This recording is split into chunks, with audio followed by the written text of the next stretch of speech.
Hello, middle school students. So glad to share this video with you again. Hopefully, probably the last one. Starting on Monday, you'll be coming back to class. Super excited about that. Gets me really excited, right?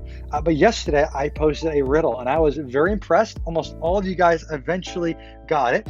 Here, let's have a look at the answer. Right? So, our Bible riddle of the day: what kind of lights did Noah use on the ark? Well, the answer was, of course, floodlights, right?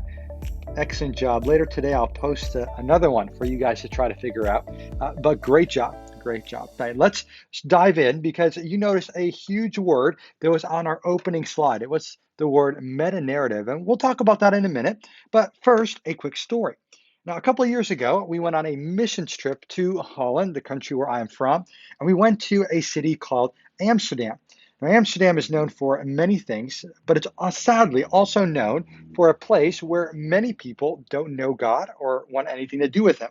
And so we were there just to strike up a conversation with some of the people walking around and ask them what they thought about Jesus. And so as we walk around, we talked to a Muslim. His name was Ali. He was a Muslim scholar. An awesome conversation with him. We talked to a group of guys that were there for not the best reasons, but we got to share with them about Jesus. But then there was another man, and I'm just going to call him my friend here because I actually forget what his name was. But my friend, he asked me a very important question, a question that I think about once in a while. And his question he asked was this. He said, "What do you believe?" I hadn't thought about that. I just had a couple of sentences to very quickly explain to him what I think the Bible says. I wasn't exactly sure. Well, now I have a better answer. And the answer that I came up with is an answer that we talked about this week, an answer that we'll see throughout the rest of our school year.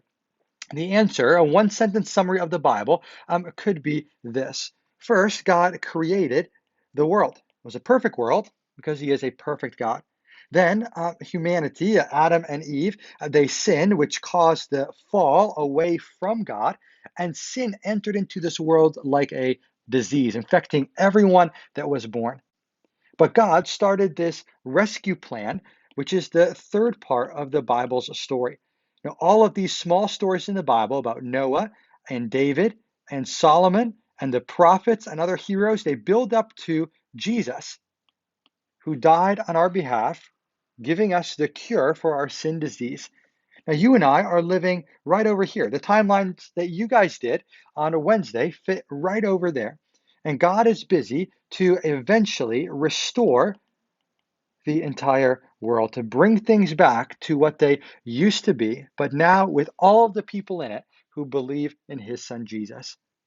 If I could answer him again in one sentence very quickly, I would say to my friend in Amsterdam that God created the world, that sin caused the fall, that God started this rescue plan that built up to Jesus, and eventually that God will restore all things to the way that they should be.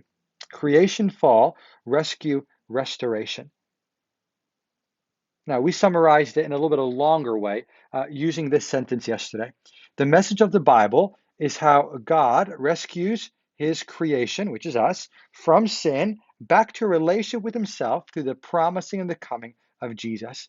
The entirety of the Bible has one goal: to help us draw close to a relationship with our Creator, with God. It's the reason why the Bible was written. It's the reason why Jesus came. It's the reason why we have Bible class in the first place.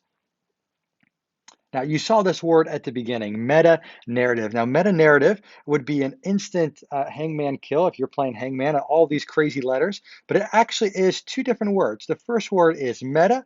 The second word is narrative. Now, meta means grand or great or overarching, and narrative means story.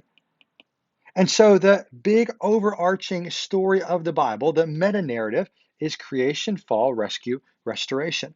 Now, you see meta-narratives in big movie series too. For example, Star Wars, they had a couple of movies. They were super famous. Then they went back and I think they created a couple, right? And then they went forward and created some more. But all along with all of these stories, there is one grand or big story overarching all of it, and that is the dark side versus the Jedi's. I don't know much about Star Wars. My wife does. She's a huge fan. But I do know that the overarching meta narrative of Star Wars is the dark side versus the Jedi's. Now here, let's look at another example. Maybe you're more of a Avengers movie guy, right? And Avengers has a lot of stories too. I've only seen a few of them, but what I do know is that all of them are connected.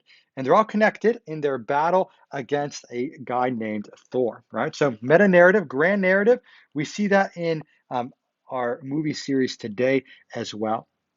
So again, we could call the big picture of the Bible, we now know that actually is called the meta-narrative of God's mission: creation, fall, rescue, restoration. Now, here, let's quickly chat about your homework assignment. Very simple. I want you to think a little bit creatively about the meta narrative of the Bible. I want you to think about creation, fall, rescue, restoration, and find one picture for each of them that represents what each one of those sections stand for. You want to include a little title in each one of them. I'll show you an example in just a minute. You want to then upload your 4 pictures to Google Classroom. And then only 7th and 8th grade, I'm going to ask you guys to explain your pictures as well. So explain, hey, what's the connection with there? And one sentence for each picture would be more than enough. So here, let me show you an example. You, of course, have to come up with a different one. But as I was thinking about creation, I thought of a couple of markers. I use markers to create drawings, so they're not very fancy, but that's what I use them for. In the same way, God created the world, but he did it from scratch. And so for creation, so you got a little card there.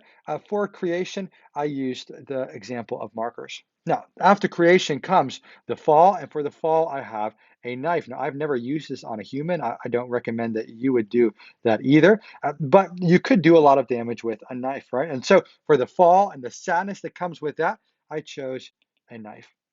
Now let's go to the next one, which is the rescue. For the rescue, I used a first aid kit. Now, when I was your age, I used a first aid kit a lot, or rather it was used on me, and it was used to fix me or to heal me or to bandage something up. And that's the same thing that Jesus did. Jesus' death, his rescue, heals us from our sin disease. Now, let's go to the last one, which is the restoration. See, I got the card right there. And for the restoration, I got a couple of plants that we have right outside of our house. And these plants are growing. They are new, just like in the restoration. God will come and make all things new.